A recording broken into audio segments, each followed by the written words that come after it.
Bonsoir à tous, bienvenue sur le merdier une nouvelle fois. Aujourd'hui c'est trop bien parce qu'on va partir au pays des moches.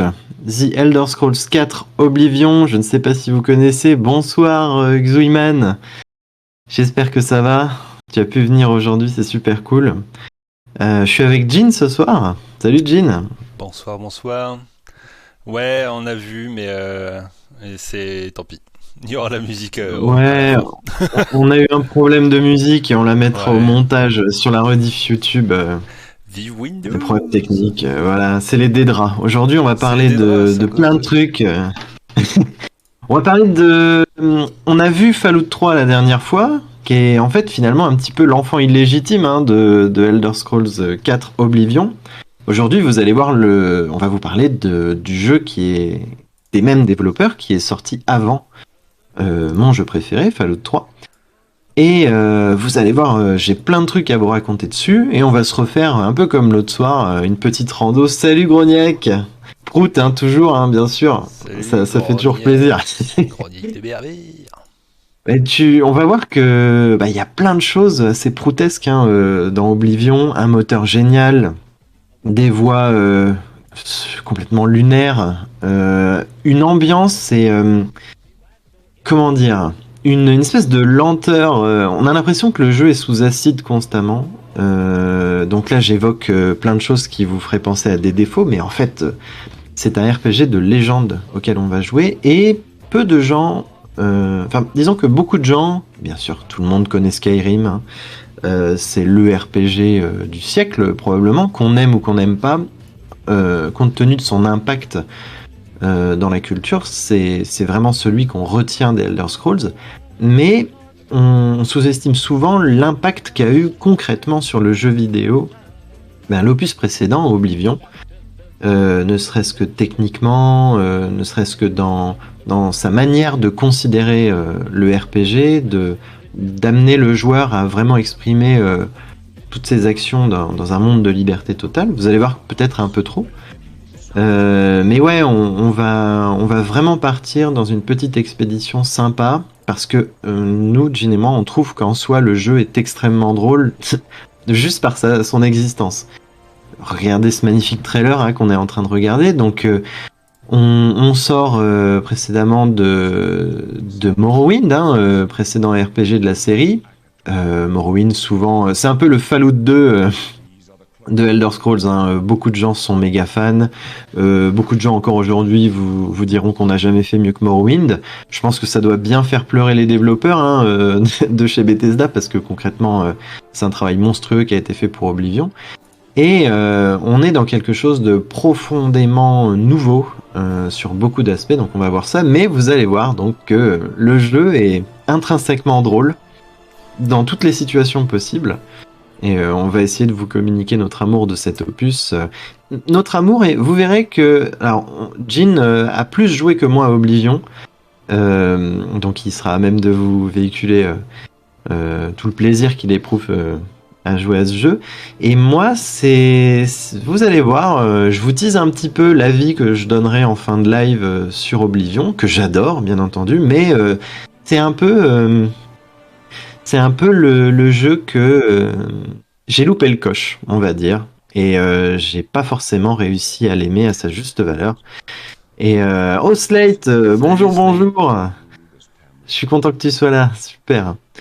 Et donc voilà, je vous donnerai mon avis sur le jeu, mitigé, mais toujours dans le spectre de j'adore ce RPG, j'adore ce jeu, j'adore l'univers qu'il a su amener. Et bien sûr, je reviendrai, enfin vous commencez à me connaître au sein du Merdier et de la Croisière, j'essaierai de vous parler un petit peu littérature. Alors on parlera sur des choses très très larges. Hein, est-ce que Oblivion est, comme l'était Fallout dans le dernier épisode d'un jeu qui portait sur Bethesda, est-ce que Fallout est un peu à part dans la science-fiction en lui-même? Est-ce que Oblivion l'est tout autant par rapport à la fantasy? Donc je vous parlerai de tout ça, et puis aussi je parlerai de titres un petit peu plus spécifiques, notamment deux romans, The Elder Scrolls, qui sont pas des romans Oblivion, mais qui sont des suites en fait à cet opus. Et peu de gens savent que voilà, il existe deux romans dans cet univers. et je vous en parlerai avec un petit peu plus de détails tout à l'heure. Jean, ton rapport à Oblivion peut-être? Alors quand on me donne le nom de Oblivion, je pense direct à mon frère parce que moi j'ai beau avoir plus de 350 heures sur le jeu, mon grand frère, en a plus de 1500. C'est Un pas, grand malade, ouais.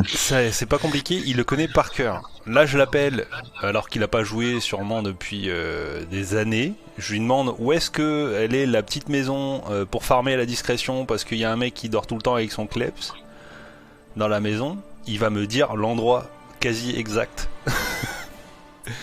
Il connaît mieux le jeu que les développeurs C'est ça, lui-même. il connaît mieux le jeu que les développeurs. C'est Le frère de Jean a quoi? Il a quoi? Peut-être 10 ans de plus que nous? Non, moins que ça. non, il a 3 ans de plus que 5-6 moi. ans.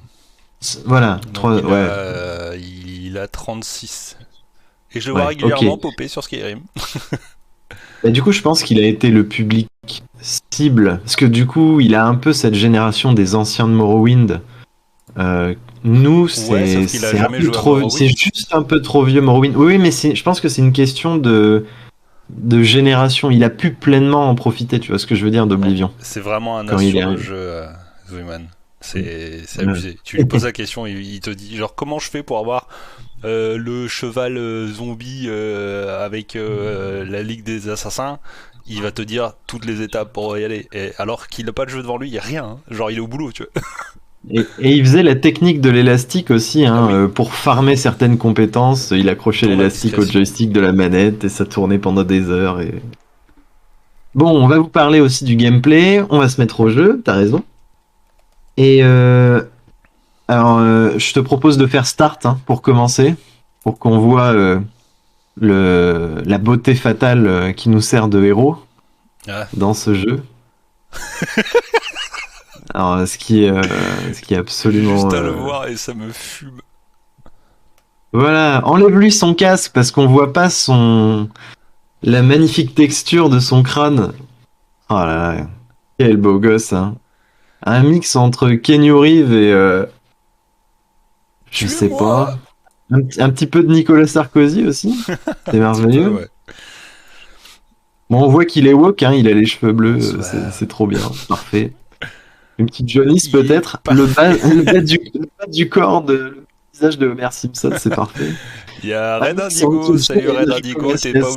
T'es pas obligé de venir pour nous dire bonjour de cette manière, à savoir un mix entre Jean et Enrico Macias.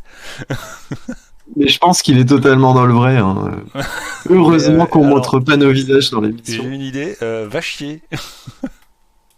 Non mais oui. Alors, ce qui est assez particulier dans Elder Scrolls, c'est donc cette création de personnages. Comprenez que à l'époque, c'est une vraie dinguerie pour cette génération de jeux vidéo. On est dans une création, on peut totalement remodeler le visage. C'est vraiment, c'est limite un logiciel de création 3D. Alors, il y a des gens, c'est leur sport, hein, ils s'amusent encore aujourd'hui à créer les visages les plus beaux sur ces créations de personnages, sur ce moteur, le moteur Avoc. En fait, ils ne jouent à Oblivion que pour jouer l'écran de création de personnages. Je te Et coupe. parfois, ils arrivent à faire vraiment des beautés, hein, des trucs assez dingues. Il y a ça sur beaucoup de RPG, des gens qui s'amusent à repousser les limites d'un outil de création de personnages. Faut que je te coupe juste Mais, une seconde, comme ça je peux oui, avancer. pardon. Juste parce que sinon après je vais pas y penser. Moi, ce que je trouve un des trucs les plus dingues pour l'époque déjà, c'est j'ai raté ma flèche, je la ramasse et je continue. Genre rien que Ouais. ça peut paraître débile, mais c'est un des premiers à l'avoir fait quoi. C'est une véritable révolution. Tout à l'heure, je vais vous parler plus spécifiquement du moteur utilisé, Avoc. Il y a une catégorie Twitch pour la création Bah de ouais. personnages maintenant, me dit Grognac. C'est ouf ça. Ok. Bah non, mais tu sais, moi je dis, on n'a qu'à inscrire Jin dans cette catégorie et il fait une carrière sur Twitch. Parce que là, Instant. il y a vraiment. On a le CV là, directement en ligne. Il suffit de montrer ce bon vieux héros. Je sais pas comment tu l'as appelé, Ma mais gueule. ma gueule, bah voilà, ma gueule, ce sera notre égérie sur le merdier. Merci pour l'idée, Grognac. On essaiera de faire ça. Notre joke, peut-être qu'un jour on fera un live, on montre nos créations. Mais quoi qu'il en soit, la création de personnages, donc, c'est une grande dinguerie, mais c'est très dur en fait de faire quelque chose de beau. Le jeu est connu pour sans que vous ayez à vous forcer, vous faites vraiment des personnages moches comme tout. Et voilà, mais en même temps à l'époque, on disait ouais, c'est quand même beau, c'est bien fait, mais putain, je suis un peu moche en fait dans le jeu, c'est bizarre, nanana. Mais à Donc l'époque, voilà, on trouvait ça fou, hein. voilà. Mais vous allez voir que tous les autres PNJ du jeu ne sont pas en reste. Et qu'il y a, au-delà de la mocheté flagrante, hein, je pense notamment à la race des hauts elfes, hein, donc les hauts elfes ont une physionomie qui fait que leur visage est légèrement allongé, et on dirait qu'ils ont eu un accident de voiture qui s'est pas bien soigné, quoi. Donc vous allez voir, le jeu est plein de bonne attention. Il est en quelque sorte, il est no limite hein, pour son époque parce que c'est une dinguerie ce qu'ils ont réussi à faire. Mais il est limité par la propre absence de maîtrise finalement de cet outil qui est le moteur AVOC.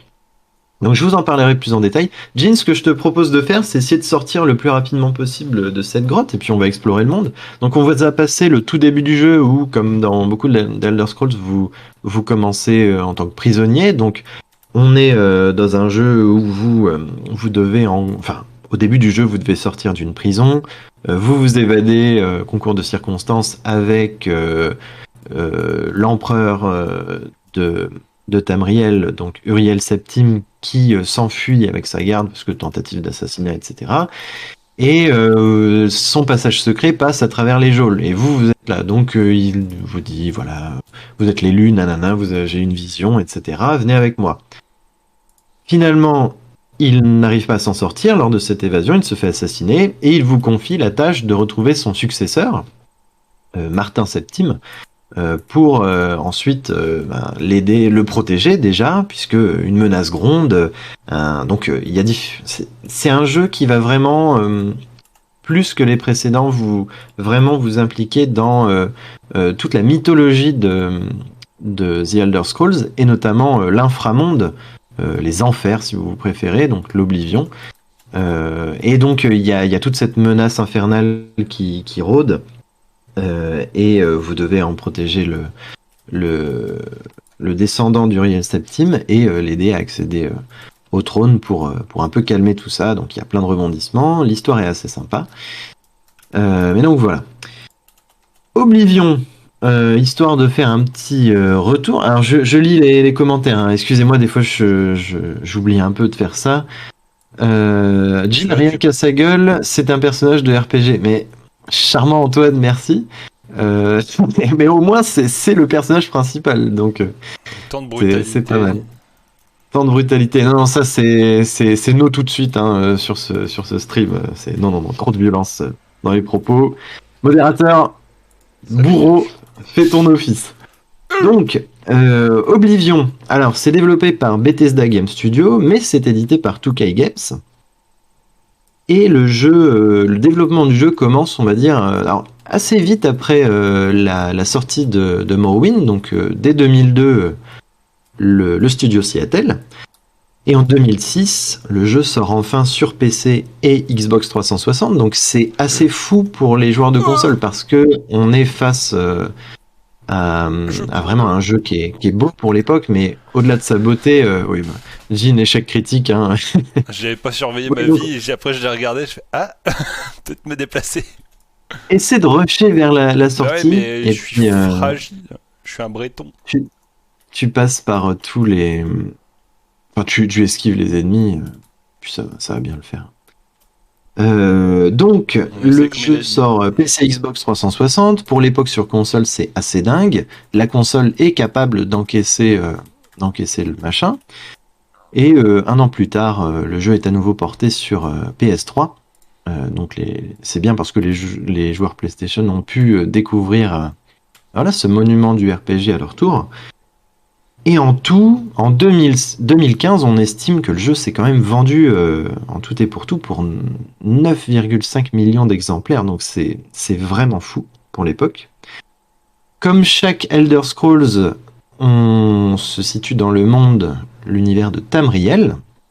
Et chaque opus Elder Scrolls se concentre sur une contrée, un pays en particulier, on va dire. Et là, vous êtes dans plus ou moins le pays le plus important de l'univers Elder Scrolls, puisque vous êtes dans quasiment la capitale. Oui, vous êtes dans la capitale impériale, donc enfin le pays où se situe la capitale impériale. Donc c'est Cyrodiil. Et Cyrodiil, je voudrais faire une petite aparté Vous dites, par il rapport à son un est trop premier fort. conflit, un premier défi qu'ont dû relever les développeurs, et malheureusement ils n'ont pas forcément réussi. Jusqu'ici, quand vous entendiez parler de Cyrodiil dans les précédents jeux Elder Scrolls, les jeux Elder Scrolls sont très riches hein, en tout ce qui est, lore à travers des petits bouquins, des petites notes à lire, etc. Et on vous parlait de Cyrodiil comme une sorte de mégalopole, on va dire, avec plein d'habitants, etc., plein d'impériaux. L'un Problème. des derniers jeux avec un vrai livret, absolument. Oui, tout. Ouais, mais c'est vrai, ça. Un des derniers jeux avec un vrai livret dans la boîte. Une Ça, carte et tout. c'est une des plus grandes déchirances pour moi, hein, de ne plus trouver ce genre de truc dans les boîtes de jeux. Alors, Red Indigo me dit, je fais une aparté, c'est quoi Elder Scrolls? Parce qu'il y a Daggerfall, Morrowind, Oblivion et Skyrim, C'est le mais je même me nom. souviens plus du nom du premier. Alors, le premier s'appelle Arena, voilà, Slate le confirme, tout à fait. Et en fait, quand je dis The Elder Scrolls, c'est le nom de la série, en fait. Et chaque opus a un sous-nom qui reprend en fait tout simplement le nom de la région. Hésite pas à sauvegarder sous, hein, de la région dans laquelle se passe l'opus. Donc par exemple, donc c'était pas le cas pour Arena, hein, la région d'Arena n'existe pas. Mais Morrowind, etc., Daggerfall, Oblivion, Skyrim, tout ça, ce sont en fait les différentes régions dans lesquelles se passe chaque opus. Donc il n'existe pas la région de online, hein, je vous rassure tout de suite, hein, c'est juste que The Elder Scrolls s'est décliné aussi en MMORPG, donc en ligne. Et je sais, j'y ai pas assez joué, j'y ai pas vraiment joué, même bientôt j'essaierai sur la chaîne, je pense. Mais voilà, il y a plusieurs régions, il y a même des extensions, etc. Notamment l'extension Pays des Bretons qui sort bientôt, qui est sortie, je crois. Donc la race qu'incarne Jin. Et donc, oui, il y a eu un petit problème, puisque Cyrodiil se veut dans le lore comme un espace avec énormément de population. Problème, ben, le moteur du jeu ne permettait pas d'avoir cette grande population. C'était buggé, le framerate en prenait vraiment un coup. Les Bretons, pas les Donc ils Bretons. ont dû faire ce sacrifice, vous allez voir, de diminuer à fond la population. Finalement, Cyrodiil, le pays le plus peuplé de l'univers de Tamriel, finalement, il est assez dépeuplé, quoi. On se croirait à un lendemain de confinement à cause du Covid, hein. Et vous allez voir que ça rajoute à cette ambiance très particulière d'Oblivion, qui est cette espèce de calme nébuleux, accentué par une musique très douce, hein, qui justement contraste un peu avec ce qu'on attend d'un RPG orienté action quand même si l'action est bien présente. Vous allez voir qu'elle n'est pas toujours en raccord avec ce que vous... Surtout que maintenant vous connaissez surtout l'action à la Skyrim où tout d'un coup il y a les chants... ultra épiques qui se déclenchent dès qu'il y a un dragon. Là, vous avez un tout petit mec avec un hautbois, un petit violoniste qui commence un petit peu à s'énerver dès qu'il y a un gros affrontement qui se prépare. Donc c'est un petit peu particulier. Donc vous avez comme on le voit tout de suite, donc tous les systèmes de constellations qui créent des sous-archétypes de RPG, des avantages, des malus, des bonus, etc. Donc le jeu, voilà, il est dans la continuité de ce qu'on trouve chez Elder Scrolls. Alors bonjour Salek, ravi de t'avoir ici. Donc High Isles, voilà, donc c'est l'île des Bretons où se passe l'intrigue de la dernière extension de The Elder Scrolls Online. Et oui, elle est sortie courant juin, il me semble. Moi j'ai vu passer le trailer et bon, ils sont toujours magnifiques hein, les trailers de The Elder Scrolls Online. Mais moi j'avoue que je suis un joueur breton et ouais, j'aimerais bien aller explorer tout ça. Dès le début, faut lire, c'est pareil. Bah ouais, hein, non mais nous, on a eu vraiment du mal. Là, Jin, il est en train de faire genre, ouais, le Non, mage, je veux le voleur, juste- machin, et je veux juste il prendre un comprend truc. rien à ce qu'il voit. Va chier. Bah, regarde, la Tronac, ça c'est des lettres mises au hasard, on comprend rien. Je t'écoute, vas-y, Jin. Qu'est-ce que tu voulais dire? D'aller te faire foutre. Ah bah oui, oui, mais j'y manquerai pas. Pays des Bretons, ça existe déjà. Ouais, alors on dit Breton, je crois, dans l'univers d'Elder Scrolls, donc des anti-mages, hein, des mages hein, qui aiment bien combattre d'autres mages. Et ouais, c'est un peu rigolo pour un Français de voir ce nom-là, mais je suppose que dans la langue anglo-saxonne, ça doit sonner assez bien, etc. Bah, C'est c'est comme ça, si on avait la classe des métallisé. ch'tis, hein, quelque part, ça serait marrant. Donc l'empereur, hein, ah oui, alors aussi assez particulier, il y a beaucoup plus de doublage que dans les Ah ouais, précédents avant. opus. Donc votre héros ne parle pas, mais beaucoup de personnages communiquent. Alors un petit truc à dire sur le doublage qui est assez drôle. Donc on a Patrick Stewart dans la version originale, donc Picard hein, dans Star Trek, qui fait la voix d'Uriel Septim, le monsieur en robe de chambre que vous venez de voir tout à l'heure. Donc déjà, ça c'est une dinguerie parce que c'est quand même un grand acteur qui se présente dans un RPG. Hein. Bon, le jeu vidéo se popularise évidemment, mais on est quand même dans un monde de niche et de voir de grands acteurs qui comme ça s'orientent vers vers le jeu vidéo, ça fait plaisir. Et on a Sean Bean, hein, donc notre Boromir national, qui va faire le doublage du fils de l'empereur, donc que vous venez de voir là tout de suite. Donc voilà, deux grands acteurs qui s'orientent, qui donnent de leur talent pour le monde du jeu vidéo. C'est quand même une petite révolution, faut le souligner. Mais il y a un revers un petit peu à ce monde du doublage dans Elder Scrolls qui est assez drôle. Je sais pas si c'est une question de moyens, si c'est, je suppose que c'est ça, mais peut-être. Il y a 10 voix Voilà, pour tous les personnages d'Oblivion du continent. exactement. En fait, il y a très peu d'acteurs différents pour la totalité des autres personnages secondaires, enfin des personnages secondaires de l'univers. Donc en gros, on a dit à un acteur, en fait, vous avez seulement un acteur par race et par genre. Voilà, donc c'est-à-dire que par race, vous avez deux acteurs. Et donc, tous les personnages d'une race ont seulement enfin, deux doubleurs. Et on leur a demandé, bah voilà, vous allez essayer de varier, vous allez parler comme des... Ah voilà, des Barney Gumble, je sais pas, Barney Gumble des Simpsons, toi tu vas faire la voix d'un gros bourrin, toi tu vas faire une voix clairette, etc. Machin. Donc ça donne ce côté un peu... ouais, bon, dis donc, ils sont tous de la même famille ou quoi? Peut-être qu'ils sont consanguins, ça expliquerait aussi leur visage Mhm. assez particulier, on va dire. Là, ils sont tous... Alors moi, ce qui me fait rire, c'est que en early game, comme ça, ils vont montrer des gens... Alors, je suppose qu'Uriel Septim, ils ont bossé comme des dingos pour réussir à peu près son visage, même s'il a quelque chose de particulier lui aussi. Mais vous voyez que tous les personnages qu'on rencontre sont casqués, il y en a même qui ont des cagoules, des masques, etc. Donc c'est un cache-misère. Hein. Quand vous allez commencer à rencontrer des paysans qui n'ont pas les moyens de se payer des armures comme ça, vous allez voir qu'il y a un petit problème congénital quelque part. Hein. Donc c'est c'est quand même assez particulier. Je reviendrai sur, on va en parler quand on sortira de ce bourbier là, parce que là on est dans les donjons, etc. Tutoriel quasiment. Oh là, quel beau gosse quand même, dit. Non, je suis désolé, je peux pas m'empêcher de revenir là-dessus. Mais oui, vous allez voir que il se dégage une étrangeté dans les visages des personnages de Oblivion. Et donc, voilà, le bouseux de base ne manquera pas de vous surprendre, j'en suis sûr. Slate me dit, ce qui est d'autant plus rigolo parce que tous les gardes sont joués par Mal Impérial, alors que c'est un PNJ qu'on croise à chaque coin de rue, partout dans le jeu. Et oui, tout à fait. Vous avez moi, je C'est le pense même qu'il y a garde vraiment. partout. Je me demande même. Alors, je ne connais pas le fun fact de cet abri dans l'univers de Fallout, mais peut-être que vous connaissez dans Fallout 3. Alors, je sais plus le numéro de l'abri, mais il y a un abri rempli de clones qui s'appelle Gary, où ils ont tous la même voix et ils vous attaquent à vue, etc. Salut Asa, ravi de t'avoir avec nous.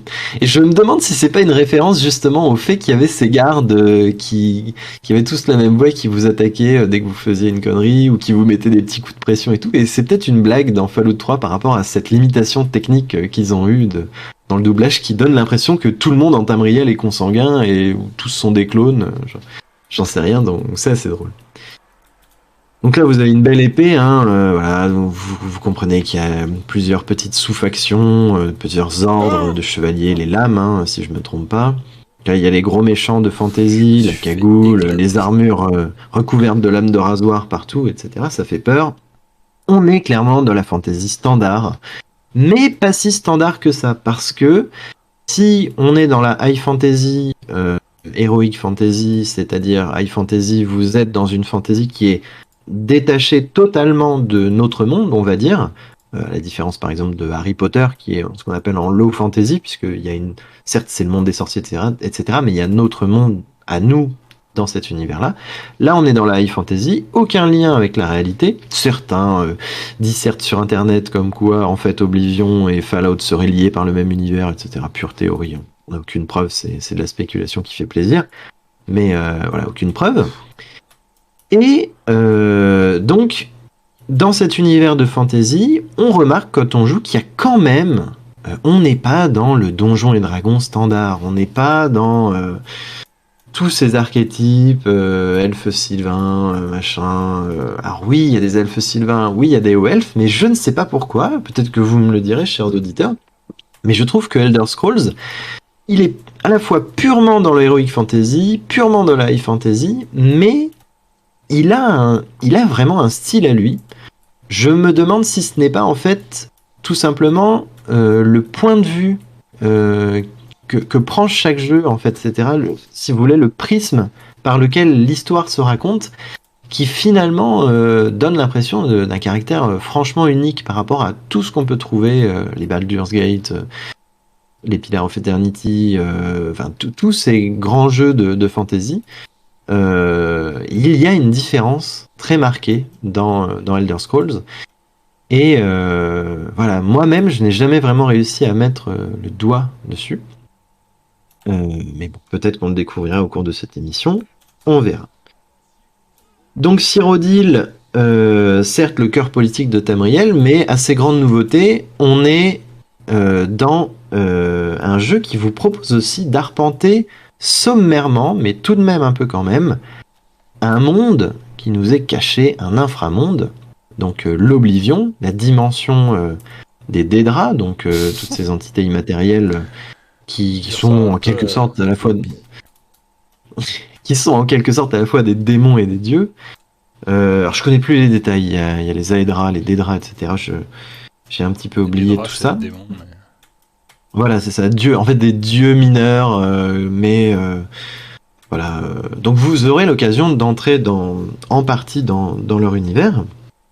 Donc ça c'est fou pour l'époque, hein, vraiment le portail qui s'ouvre devant nous. Alors certes il y a un petit écran de chargement, mais voilà. C'est juste quand tu rentres dedans qu'il y a un chargement, donc c'est assez... Et oui, exactement. Puis le portail, voilà le portail, hein, c'est l'Arc de Triomphe le machin. Exactement, il est bel et bien physique et c'est impressionnant pour l'époque, surtout qu'on est dans un jeu là d'action RPG. On est en vue première personne, il y a troisième personne, mais peu de gens jouent en troisième personne, je pense, sur Oblivion à l'époque, dans le sens où c'est un peu, je suis le héros, je suis en vue première personne, c'est merveilleux. Puis en plus je suis dégueulasse. Voilà, exactement. Ah oui, il faudrait pas gerber entre deux games. Alors ça va, on tête dos, donc c'est tolérable. Et donc voilà, on se fait plaisir, on avance. J'ai hâte que tu sortes de ce bourbier, gros. Bon. Parce que le jeu a tellement à montrer. Heureusement qu'on n'a pas commencé au début de la prison, parce que là, on s'en sortirait pas. Et petite anecdote marketing, on va dire. Moi, je l'ai apprise récemment, cette petite histoire. Oh là là, mais alors là, quelle merveilleuse animation pour cet assassinat. Est-ce qu'on a déjà vu mieux? En plus, tu peux pas bouger, c'est normal. Ouais. Ah, il s'est bien fait slasher au canif Victorinox, hein. C'est merveilleux. Ah oui, puis il y a vraiment... Donc, pour l'époque, c'est fou, mais c'est vrai que... C'est des vrais acteurs, quand même, hein. Mais, oui. Mais ça, on dit pour l'époque c'est fou l'animation, mais on se disait quand même à l'époque c'est un peu rigolo comment il meurt, parce qu'il y a ce complet ragdoll dès qu'un personnage meurt où il se... les fameux ragdoll de Bethesda. Ah ouais, mais là c'était le paroxysme, c'était merveilleux. J'ai l'impression qu'il n'y avait pas ce côté marrant dans Morrowind, tu vois. Je pense que c'est vraiment arrivé avec Oblivion. Et petite anecdote marketing, moi je l'ai appris récemment, mais Oblivion est le premier jeu on va dire, à grand public, jeu majeur, qui induit un système de microtransactions. Vous pouvez, dans Oblivion, acheter des extensions, des petits DLC purement cosmétiques, et c'est notamment avec le DLC Horse Armor Pack. Donc voilà, si aujourd'hui vous vous plaignez des microtransactions dans les jeux, et vous vous dites que des vrais jeux solo, bien à l'ancienne, comme on les aime, comme Oblivion, est à l'abri de tout ça. Non, non, non, chers amis, c'est bien Oblivion qui a initié cette mode. Et donc voilà, et je pense, alors certes, bon, il y a toujours de l'argent derrière, mais à l'époque, bah, j'ai l'impression que les gens on s'offusquait pas de ça, parce que c'était ah ouais, ah je veux moi aussi mon armure pour mon cheval, l'armure toute dorée, etc. Trop bien. Oui, oui, je paye un peu plus cher, mais bon, voilà.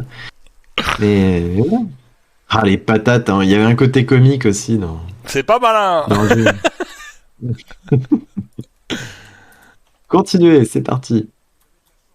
Alors, quelques petites questions techniques. Je vais passer justement par toutes ces anecdotes rapidement en fait Je peux avoir mon épée. en début de game, et puis après, dès qu'on sera sorti dans le vrai jeu, j'ai envie de dire, à l'air libre, on pourra vraiment parler de ce qu'on voit, être plus dans le concret, dans l'immédiat. On y est presque, on y est Mais presque. un petit mot sur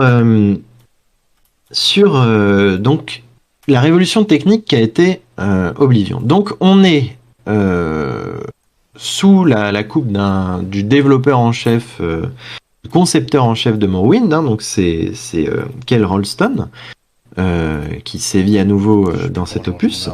Ouais. Et on se dit, bon, là, on va repousser les limites de ce qu'est capable de donner un RPG, etc., dans l'immersion.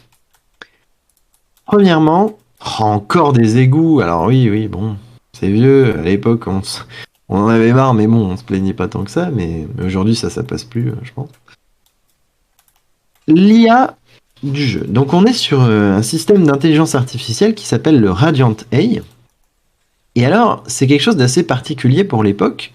Aujourd'hui, ça vous semble une évidence, mais à l'époque, beaucoup de joueurs se sont achetés le jeu et ont passé des dizaines d'heures à suivre les PNJ, tout simplement pour voir ce qu'ils allaient faire.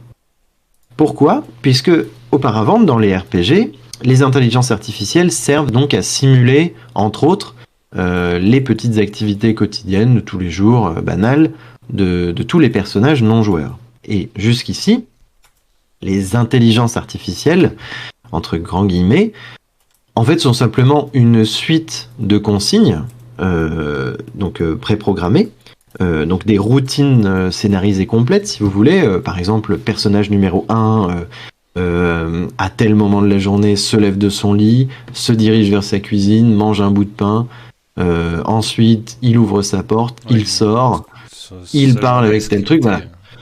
Toute sa journée est scriptée. Je vais pas vous faire simuler un script complet. Enfin, on est dehors. Bon, je vais peut-être, vas-y, rejoindre à la sortie des égouts. C'est ça ton choix de vie le plus important. Je vais faire une pause ici pour vous parler de la révolution de l'intelligence artificielle dans Oblivion, et on va juste apprécier. Et j'adore comme... C'est vraiment un... D'un coup, il n'y a aucun fondu, il n'y a rien. Donc voilà, vous arrivez en 2006, vous voyez un monde comme ça, et vous vous dites, bordel, mais où est-ce que je suis ? Où est-ce que je dois aller ? C'est merveilleux, etc. Pour la petite anecdote, hein, je vais très vite là-dessus, vous vous dites, c'est incroyable, ils ont vraiment tout fait, dans les moindres détails, il y a une colline, si ça se trouve, il n'y a rien au-delà de la colline, en fait si, et c'est super grand, et voilà, qu'est-ce qu'ils sont forts, etc. Rassurez-vous, les développeurs ne perdent pas du temps inutilement, et ils ont fait un procédé pour créer le monde d'Oblivion qui est assez particulier, étant donné que globalement, tous les biomes se ressemblent, ils ont quand même une certaine cohérence entre eux, et en fait ça a été généré procéduralement. En tout cas, le dénivelé de base, etc., toutes les montagnes, les monts, la végétation, les rochers, etc., tout cela a été généré procéduralement en se basant sur des photos d'images de livres de nature, par exemple, ou même des photos personnelles des développeurs. Et du coup, ça a permis de gagner un temps fou tout en Oui, voilà, c'est procédural comme Minecraft. C'est exactement le cas, sauf que à chaque partie, le monde n'est pas différent. Mais pour la création du monde, ça a vraiment été implémenté pour gagner un temps fou, parce que s'ils avaient dû tout faire comme ça, le jeu aurait pris beaucoup, beaucoup de temps à être développé. Et ils ont juste créé ensuite, ils ont habillé ce monde, si vous voulez, de temples, etc. Salut Antoine, ravi de t'avoir avec nous. Donc là, on sort, on se fait déjà attaquer, c'est la folie, des bandits, trop bien, etc. Et, On et enchaîne, voilà. le bâtard. Il a fait sa tourbillole, lui. Non mais en plus, je sais pas si vous avez beaucoup de sons dans le jeu, mais il y a aussi le bruitage, des cris. Alors ça nous polluerait complètement pour le live, c'est ça qui est dommage, mais dans une expérience, je vous invite à jouer à Oblivion, vous avez des cris d'effort durant les combats de la part de vos adversaires qui sont loufoques et en même temps plein de colère, et c'est un côté mignon, et on a juste envie de leur dire, mais calme-toi, je vois que t'es pas bien dans ta tête, quoi. Donc c'est assez particulier, c'est une ambiance lunaire, les gens sortent d'on sait pas où, et il y a des gens qui sont très en colère dans Oblivion, d'autres qui sont très amicaux, etc. Mais c'est jamais, y a pas de demi-mesure, quoi. En tout cas, on voit que notre brave Maguel a toujours l'air aussi serein, hein. Il est lui-même impressionné par son propre pif monumental. Bon, j'ai Ah mis là un peu là, de son quand même. parfait. Bon, il a l'air un peu triste, Maguel. Et donc, le système d'intelligence artificielle, ce qui est particulier dans Oblivion, c'est que si avant vous êtes sur des routines préprogrammées, en fait, dans Oblivion, chaque PNJ, chaque jour, euh, en gros, il se lève, par exemple, et on va dire 10 fois dans sa journée, il est lui-même soumis, dans son code, à une série de choix qu'il peut prendre. Et les choix sont à la fois aléatoires, à la fois influencés par C'est ça, c'est la scripté, situation, etc. mais il y a une ligne C'est directrice. c'est scripté, mais le PNJ a une semi-liberté. Et c'est pour ça que le jeu paraît s'adapter à ce que vous faites en temps réel, et on a l'impression que les Alors, personnages sont ce bien qui est, plus vivants par rapport ce aux qui est autres assez jeux. impressionnant, c'est que si vous tuez quelqu'un, c'est définitif. Oui, voilà. Il y a ça, Il y a ça, il y a il y a aussi. Alors, déjà, je vais essayer d'aller jusqu'à Tamriel. les réactions des personnages face à vos actions. On n'est pas Je dans ces laisse. vieux RPG où vous pouvez trucider un mec et les gens, bah, ils ont leur routine et ils vont pas changer. Là, le monde réagit concrètement à vous. Vous n'êtes plus isolé Et du monde virtuel que vous parcourez. si la routine d'un personnage est de parler avec un autre personnage et que cet autre personnage, vous l'avez tué, eh ben, il va devoir faire un autre choix parmi ce qu'il peut avoir en alternative, par exemple. C'est ça. Mais c'est intéressant parce que, tiens, je te propose de rejoindre une ville, une cité, peu J'essaie d'aller importe, jusqu'à la cité. peut-être d'accomplir une quête, et puis comme ça, voilà, on va voir un petit peu comment Carte. ça va se goupiller. Mais tu vois, c'est intéressant ce que tu dis, Red Indigo, quand tu dis bah c'est de la procédurale comme Minecraft, parce que du coup, on a cette évidence aujourd'hui, mais c'est pas toujours, enfin, pour l'époque, c'est fou. Et ce sont des pionniers comme ça qui ont pu créer de grandes évidences aujourd'hui qu'on a dans le jeu vidéo. Mais ce qui est marrant, c'est qu'on tente. Futur Mister Universe, salut Edo Istos. Salut Edo. Troisième larron de la chaîne Le Verdi, vous le verrez bientôt sur des émissions de cinéma et de jeux vidéo aussi, entre autres. Et ouais, ma gueule, futur Mister Univers. Bah là, d'ailleurs, on se dirige vers une grande ville, donc il va probablement pouvoir briller en société. Oui, donc il y a aussi ce côté un peu rigolo dans. Alors, c'était déjà un peu dans Morrowind, mais si vous voulez, je parle à un personnage, le code fait que le personnage me regarde. Mais il y a un truc bizarre dans Oblivion, on a l'impression que c'est tous des tueurs en série, les gens. Donc c'est une question de moteur, c'est une question de programmation, c'est-à-dire qu'ils n'ont pas de mouvement naturel, si vous voulez. C'est une vallée dérangeante. Il y a pas ce côté, je vais faire des petits mouvements de tête. Aujourd'hui, vous voyez beaucoup ça. Enfin, après Oblivion, il y a eu beaucoup ça dans les jeux où vous avez les gens peuvent, je sais pas comment dire, mais ouais, justement, montrer qu'ils sont autre chose que des pantins et faire des micro-actions comme ça qui rendent la chose naturelle. Mais dans Oblivion, ça n'existe pas. Bonjour, je voudrais acheter des tomates. Oui, très bien, et on va vous regarder, on va vous fixer comme ça, et c'est ça qui est tout en plus Ils vont vous dérangeant. Dans la regarder vraie vie, les gardes vont vous regarder de la même manière si vous avez tué quelqu'un, quoi. oui, il y a juste leurs sourcils qui vont se froncer, puis leur ton, Ouais. puis la voix aussi, elle est modulée par l'acteur, mais pas le visage, du coup c'est particulier, mais ouais, ouais. Alors là, ouais, il regarde à droite et à gauche, mais il sourit à des choses, donc il voit probablement des éléments dans son esprit malade, hein, il a vu un éléphant rose très probablement derrière vous, donc c'est merveilleux. Là, il est pas content, donc vite, j'active les sourcils qui se froncent, mais il y a ce côté clanky très particulier dans Oblivion qui fait que vous avez même des gens sur le net qui... Alors, je vais vous parler d'un mème tout de suite, internet, qui me fait hurler de rire. Je lis le message de Antoine. J'y avais joué en test à celui-là, mais perso, j'espère que dans The Elder Scrolls 6, oula, tu vas attendre encore longtemps, mon vieux. La typographie moyenâgeuse fera son retour dans les menus, car je trouve que sur Skyrim et Tezo, ben c'est trop numérique dans les menus maintenant. Ah oui, donc c'est vrai qu'il y a un peu cette particularité très parchemin, etc. Les quêtes. Alors on s'y perdait un peu. Hein. L'interface voilà, n'est pas des plus opti. La carte c'est un peu particulier. Il faut faire rouler des menus comme ça. Ils ont vraiment essayé de simplifier le truc, de le rendre évident dans Skyrim. Il y a encore 2-3 petites lacunes, mais c'est vrai que dans la typographie, on est à l'ancienne, quoi. On a ces grands paplards qui vous sont collés sur la tronche, puis on vous montre votre visage hein, pour vous montrer tout le temps. Et vous avez vu ce que vous avez réussi à faire durant la création de personnage. Vous êtes sacrément fort, monsieur le joueur. Merci d'avoir acheté notre jeu. Oui, donc, non mais les déplacements, non mais c'est des répliquants les mecs. On est dans Blade Runner, quoi. Comment ils bougent la tête quand ils se déplacent, ça me fait trop marrer. Et donc voilà. Donc c'est un jeu merveilleux, donc on peut rentrer dans les maisons. Je te propose de monter. Oui, voilà, donc la porte s'ouvre, il se déplace, etc. Donc des belles couleurs, des vêtements très variés, etc.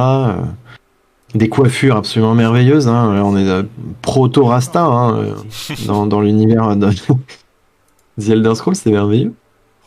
Et tout à l'heure, je te propose peut-être de sortir ton épée et puis de donner un coup dans un meuble, une table, etc. Et puis de faire un peu de dégâts et on va constater la révolution qui a été la physique et le moteur AVOC pour, pour cet univers. Alors c'est très particulier le moteur AVOC puisque vous le connaissez sans le connaître. Je vous dis tout de suite, tous les jeux de votre adolescence tourne au moteur AVOC quasiment.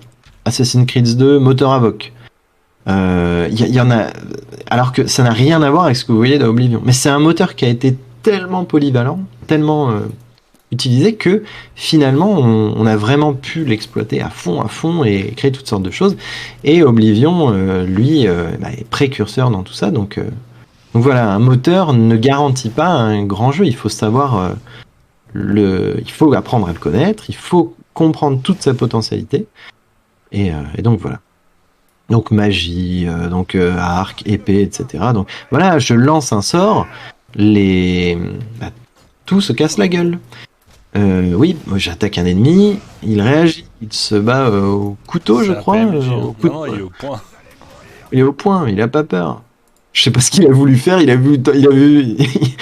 fait un smashdown, il a vu un match de catch juste avant, il est trop chaud. Donc ouais, toutes ces situations. Donc il y a un peu, dites-vous, à l'époque, le syndrome GTA dans Oblivion, dans le sens, vous savez, les GTA... Je vais me faire arrêter. Bah, tant mieux, c'est pas grave. On verra le... Vas-y, sors. Sois fier. Dégomme tout le monde dans la rue. Fais-toi dégommer, peu importe.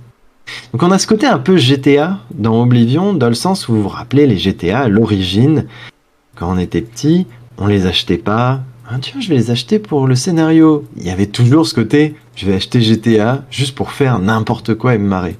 Je prends une bagnole, je défonce tout, je tire dans la foule, etc. Nanana. Et après, oui, on faisait le scénar, oui, on faisait l'histoire, mais avouez-le, l'achat premier n'était pas motivé par autre chose que voilà, que cette liberté que promettait GTA. Et Oblivion, c'est un peu pareil, parce qu'il y a ce côté... Waouh, je peux vraiment tout faire, waouh, ok, etc. Et il est sorti, il a repris son... Ah oui, d'accord, non, il a rappelé un copain. Donc, vous voyez, ça, c'est des situations assez uniques. Il y a ce côté, ils vont vraiment faire leur petite vie, quoi. Et ça, pour l'époque, ça reste une dinguerie. Bah, écoute, je te propose de sortir de la baraque et puis on va explorer d'autres environnements. Tiens, je te Donc construis ta voilà, baraque. Radiant A, moteur Avoc.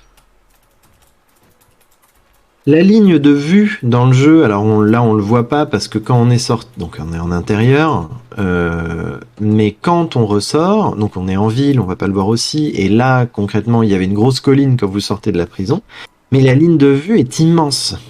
On peut vraiment voir l'horizon techniquement dans le jeu.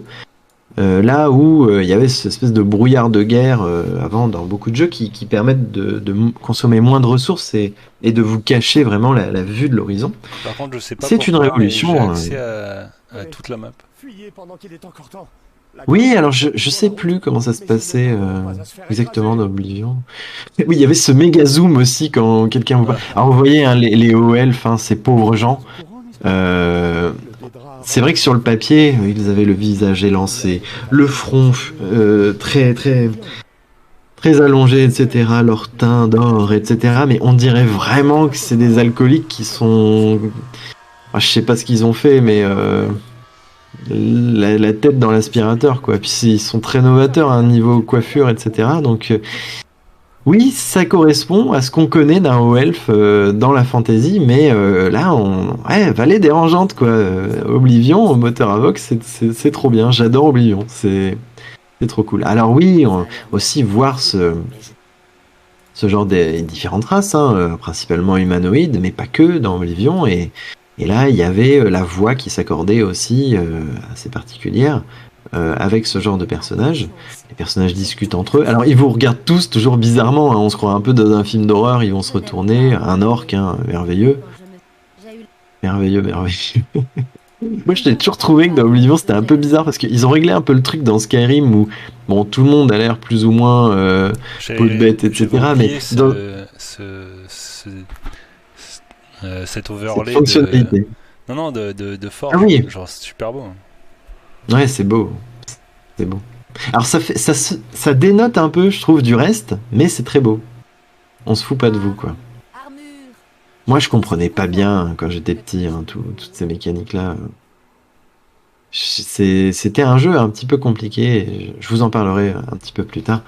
Mais j'ai toujours trouvé que par exemple chez les orques, il y avait ce côté vraiment orque à l'ancienne, le gros nez plat, etc. Machin, les grosses dents et tout. Et quand tu les vois en robe de paysanne, je sais pas, il y a un truc qui se passe, c'est assez particulier. Alors Jean, oui, ton expérience, toi qui as beaucoup joué au jeu, est-ce que tu peux nous dire, parce que tu es notre expert ce Oula, soir. elle a l'air vénère elle. Fais attention. Je sais plus comment ça fonctionne ça. Alors là, on a un visage que je trouve très bien fait par contre. Donc des fois, il y a des fulgurances comme ça. Ah oui, donc le système de...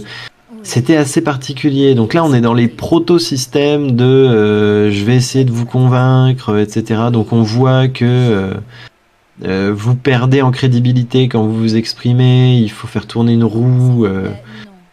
Ça marche plus ou moins bien. Ça a été sublimé dans Fallout, bien sûr. Mais bon, on voit vraiment que à cette époque, Bethesda apprenait de ses erreurs.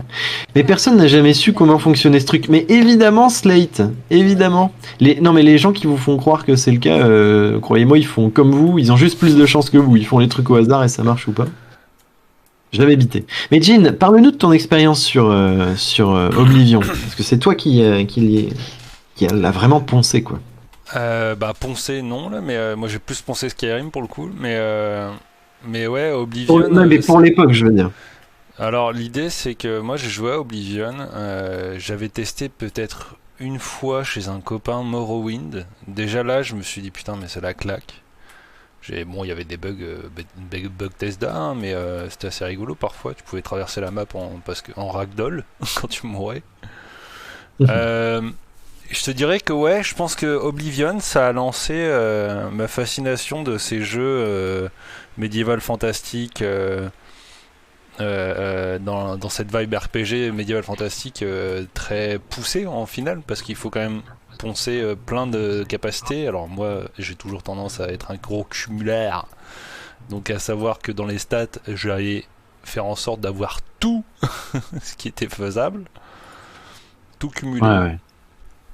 Mais Mais ouais, en fait, c'est intéressant parce qu'ils avaient instauré une sorte de tactique de technique qui fait que ben, t'es obligé de spammer certains sorts pour pouvoir augmenter le niveau. Donc tu allais te débrouiller pour aller dans un certain endroit, euh, entouré de gens par exemple pour la discrétion, ou alors tu devais faire spawner un squelette et le détruire avec un autre sort pour farmer mes mysticisme et destruction.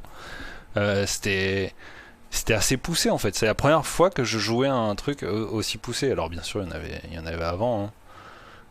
Mais à mon âge avec mon expérience de très jeune joueur, j'ai découvert le RPG en finale avec Oblivion et c'est assez rigolo parce que c'est très léger, c'est très light pour un RPG et en même temps très fourni. Tu vois ce que je veux dire? Tout à fait. Alors, c'est assez Pour se mettre particulier en parce RPG, que... je pense que ça peut être impressionnant au début, mais ça se fait très bien en fait. Ouais, Ça tout à rush fait. pas, ça te laisse prendre le temps de. Si t'as besoin de temps, bah tu peux le prendre quoi. Là par exemple, je suis arrivé, c'est très Elder Scrollesque. Par exemple, là je viens Ouais. d'aller à une porte d'Edra, une porte d'Oblivion, comme ça, Donc normal, une porte vers l'inframonde dont on vous parlait tout à l'heure, donc ça c'était fou pour l'époque, hein. avec des Vous voyez ce démons. truc-là, on disait mais qu'est-ce qui se passe? Genre c'est l'enfer sur Terre. Je suis level Ok, 1. c'est un portail de hub, mais vas-y fonce dans le Ouais, portail gros. je vais. C'est un portail de hub, très bien machin, on s'approche, on dit ouais ça fait de la lumière, l'effet il est trop beau, mon PC il est en PLS hein, à l'époque hein, Et là pour tu faire vois une tourner ça. petite porte dessus, tu fais non, parce que t'as farmé Et là comme tu un te dis teub. ah écran de chargement, attends qu'est-ce que c'est quoi? Oh putain, où est-ce que je suis? Mais ma phobie des nuages qui bougent vite vient peut-être de là, gros, hein. J'ai d'y penser. Mais, mais voilà, qu'est-ce qui se passe? On est en enfer, c'est quoi? Il y a des gobelins vénères qui me crachent des boules de feu dessus, c'est chaud, au sens propre comme au figuré. Qu'est-ce qui se passe? Donc oui, grosse révolution. Mais tu vois, c'est marrant parce que on n'a pas du tout eu la même expérience sur le jeu. Moi, je considère personnellement avoir loupé le coche sur Oblivion. C'est-à-dire que moi, j'ai commencé vraiment le jeu vidéo. Vous savez, on a tous commencé avec la console du grand frère, etc. Voilà, mais nos vraies premières expériences personnelles de jeux vidéo avec nos consoles, nos jeux, etc. C'est beaucoup plus tardif pour nos générations que pour les plus jeunes aujourd'hui, qui finalement commencent plus tôt et le jeu vidéo est plus accessible. Et moi, Oblivion, si vous voulez, ça a été trop d'un coup. C'est-à-dire que c'était mon premier vrai RPG libre à ce point-là en monde ouvert. C'était aussi, même si on va me dire, attends, Oblivion c'est quand même simple et tout, on est dans l'action RPG, va jouer à Baldur's Gate, etc. Certes. Mais pour moi, c'était voilà, ces menus, toute cette pléthore de quêtes qui se présentent devant moi, la map qui est pas forcément, alors j'allais dire bien faite, mais c'est plutôt le jeu qui est finalement pas si dirigiste que ça. Moi, j'étais perdu. C'est-à-dire que quand j'étais dans les geôles tout à l'heure, ce qu'on voyait tout à l'heure, bah, jusque-là ça allait, c'était pas très compliqué. Mais moi, vraiment, quand je suis sorti de ces caves-là, ben, j'ai, si vous voulez, ce choc que certains ont ressenti en mode ouah, c'est gigantesque, ouah, je veux tout explorer, ouah, ouah, ouah, etc. Tout ça t'a Ben, fait paniquer. moi, c'était genre merde, je vais où, je fais quoi?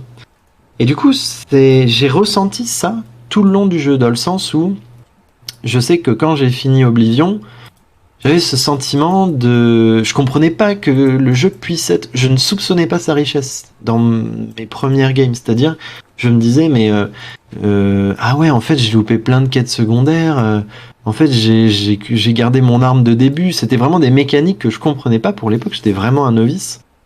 Et voilà, le jeu à la fois est simple mais ne prend pas par la main. Et ce que toi tu as pris pour de la grande liberté et tu as pu en jouir à fond, ben moi ça a été perturbant. Et du coup, c'est une expérience mitigée.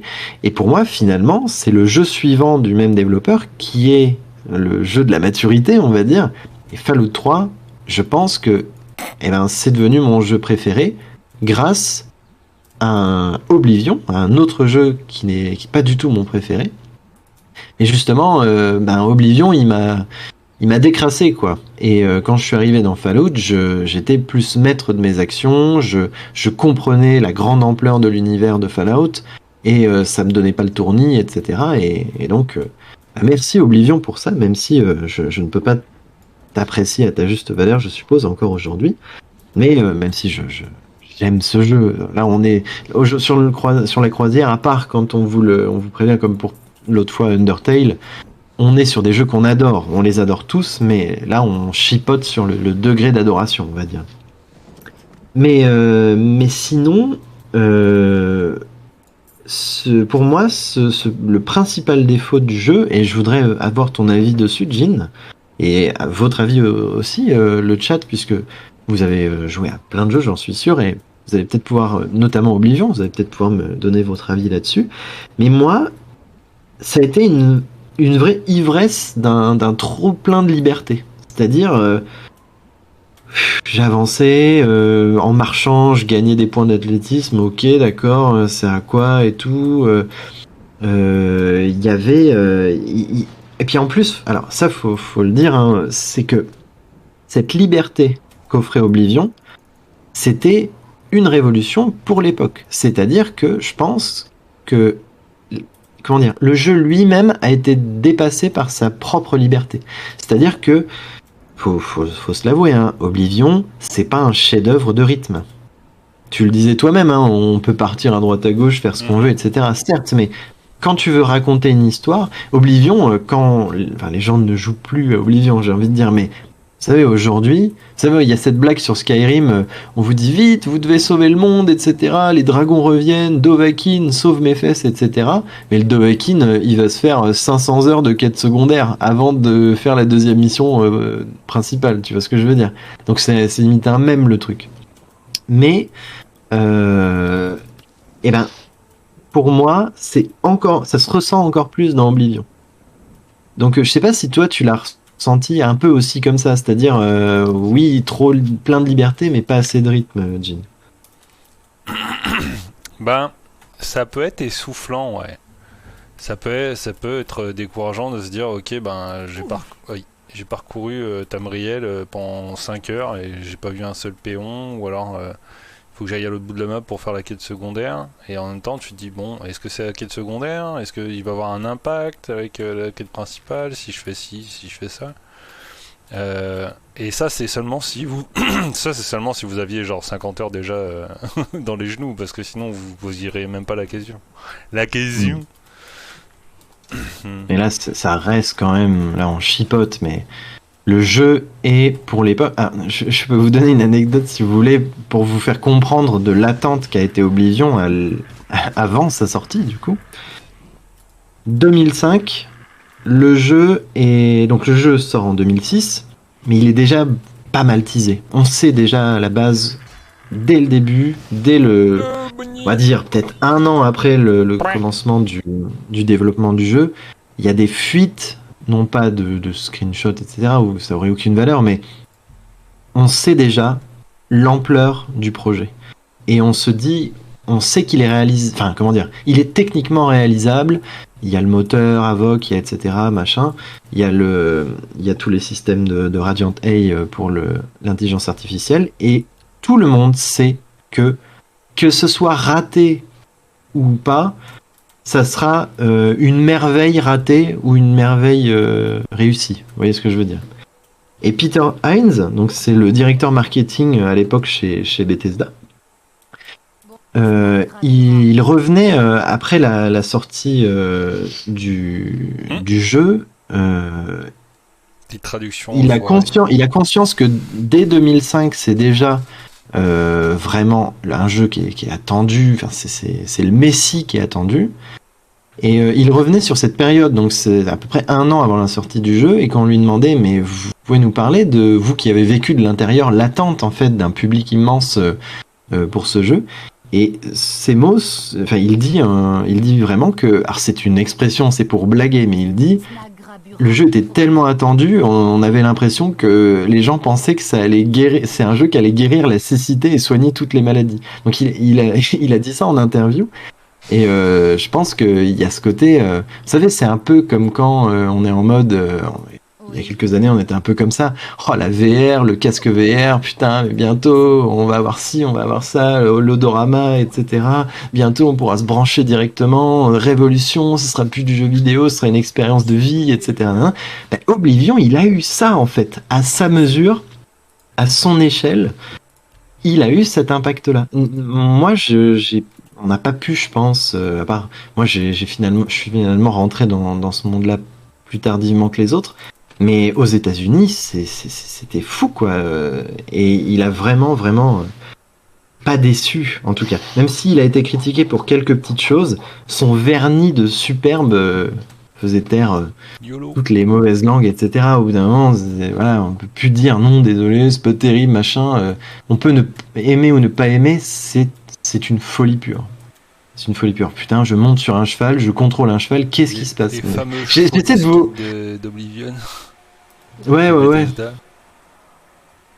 Il y a eu beaucoup moins cette immersion, je trouve, dans Skyrim avec les chevaux. Et moi, j'ai pas beaucoup joué les chevaux dans Skyrim. Bah, Et il sent pas de reine, pas besoin.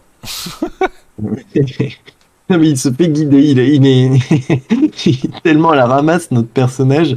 Il se fait porter par un animal comme ça, il sait pas où il va, il sait plus comment il s'appelle. Et un autre élément qui est assez particulier, je vous parlais, je reviens sur quelque chose que j'ai dit peut-être une heure avant. Tout à l'heure, je vous disais que le jeu, il a tellement marqué que sur tellement d'aspects qu'il est devenu parfois un mème en fait pour certaines choses. Et c'est le cas avec une piste de la bande originale. Je crois qu'elle s'appelle Harvest Down. C'est cette musique très calme.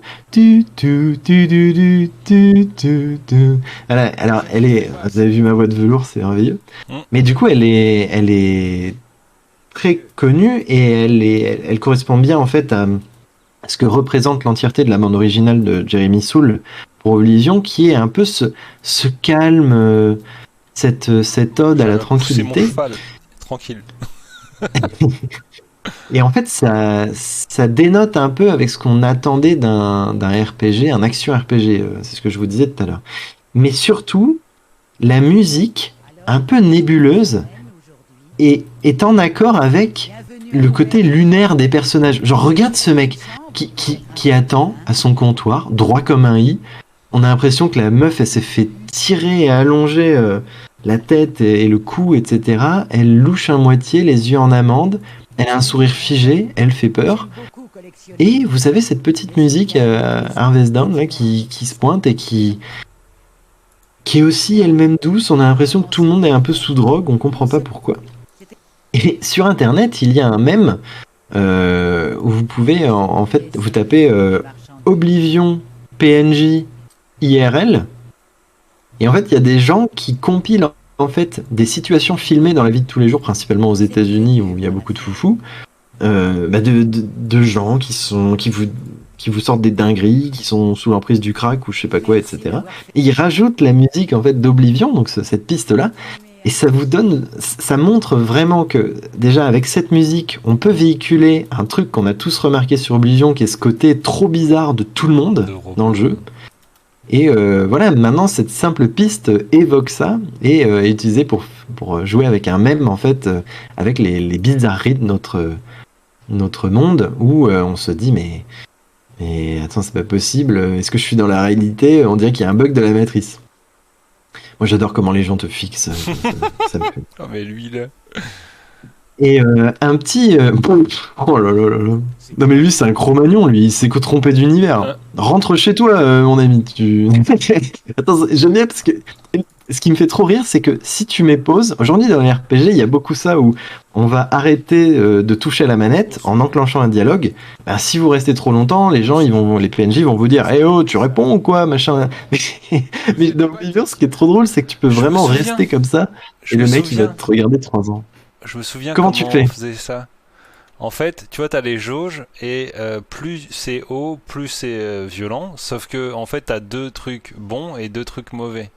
Du coup, il faut que tu t'arranges pour que tu aies le maximum en bons qui sont ici. Va dépendamment de ses réactions en vrai. Hein. Mais c'est donc en gros, c'est si tu contrains, des fois ça va mieux marcher que si tu plaisantes. Tu vois. Y a rien bité, gros. Bah, rien. En gros, tu vois la zone, la jauge qui est dedans. Allô?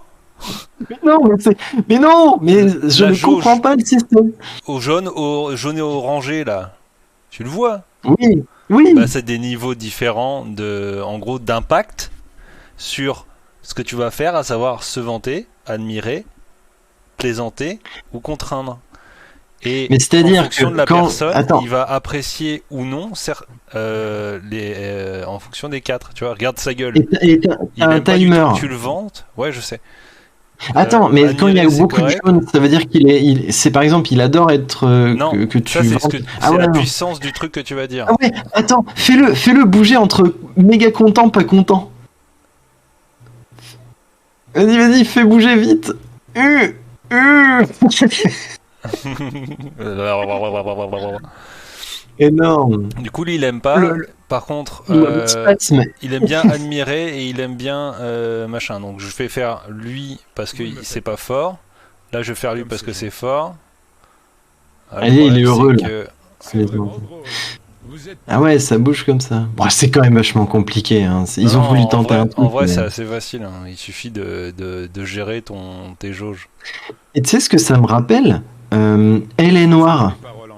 Enfin, rien à voir, mais tu sais, quand tu fais les interrogatoires aux gens et que tu as leur visage qui change en fonction de leur humeur, tu sais, ils font des expressions plus ou moins marquées, etc.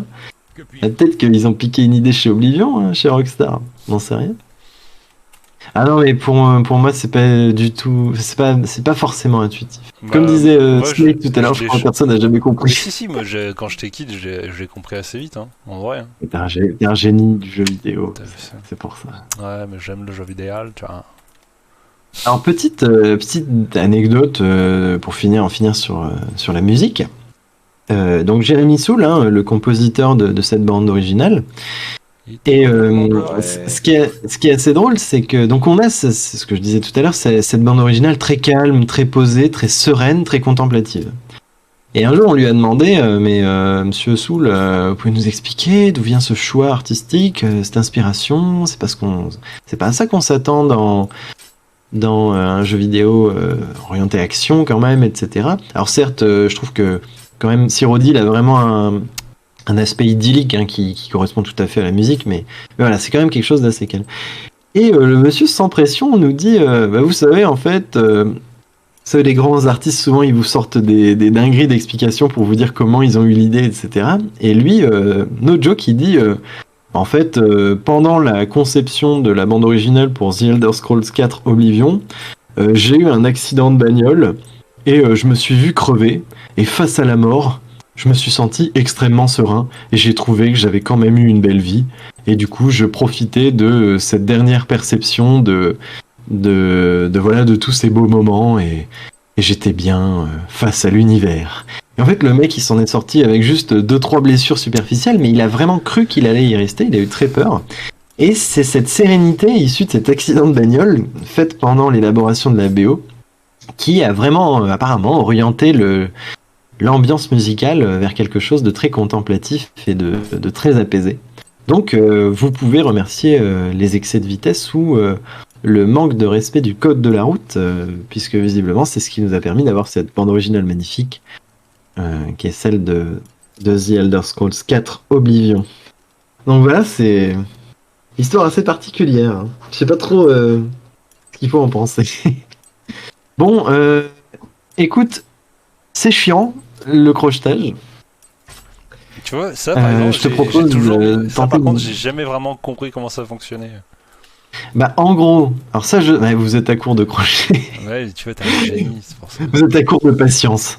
En fait, en gros, je crois que tu dois remonter des. Tu sais, c'est genre. T'as des petites targettes, tu les remontes, et elles se coincent, mais que dans un ordre précis. Tu vois ce que je veux dire? Donc en fait, en gros, il faut que tu fasses 1, 4, 2, 3, 5, tu vois. Et ben, c'est en ratant comme ça que tu vas petit à petit refaire le bon ordre. Je dis peut-être une connerie, mais je crois que c'est comme ça. Ouais. Donc voilà, l'univers d'Elder Scrolls. C'est un jeu. J'adorais pouvoir rencontrer des ruines comme ça en plein milieu de nulle part. Là. Ça me fascinait. Ouais. Et de pouvoir ramasser tout et n'importe quoi aussi. Par exemple, C'est là, j'ai sûr. décidé de ramasser les fleurs qui sont là, je peux. Ou les champignons. Ouais, c'est fou.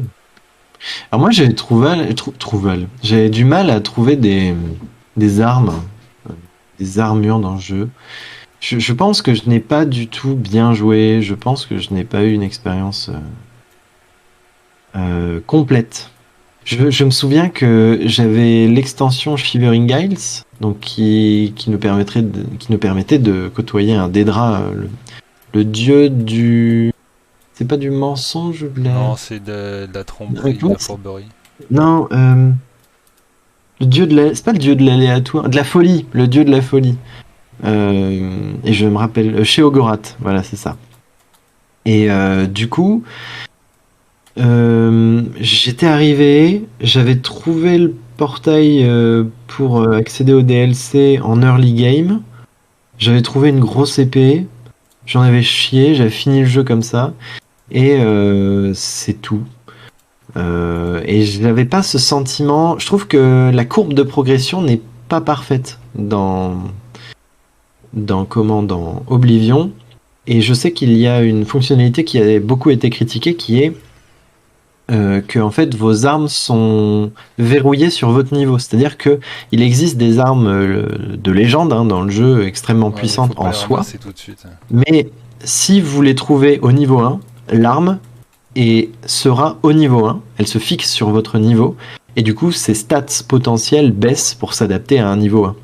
Et du coup ça c'est une mécanique si vous voulez, qui vous gâche des objets. Et c'est quelque chose qui est finalement aujourd'hui, on essaye de ne plus faire comme ça. Gueule. Quoi. Ouais. Non mais c'est même, je trouve que même dans leur manière de se battre, oh là, il est en train de... J'aime bien comment ils se battent parce que c'est genre, ils font des coups, des moulinets dans le truc et tout, dans le vent. Oui, puis toi t'es accroupi là, coincé mon pauvre. Oh, t'as invoqué un squelette. Trop fort. Ya. Je trouvais qu'il y avait aussi ce côté, la magie, faut l'utiliser quoi dans le jeu parce que sinon, Sinon, tu te fais quand même pas mal. c'est niqué.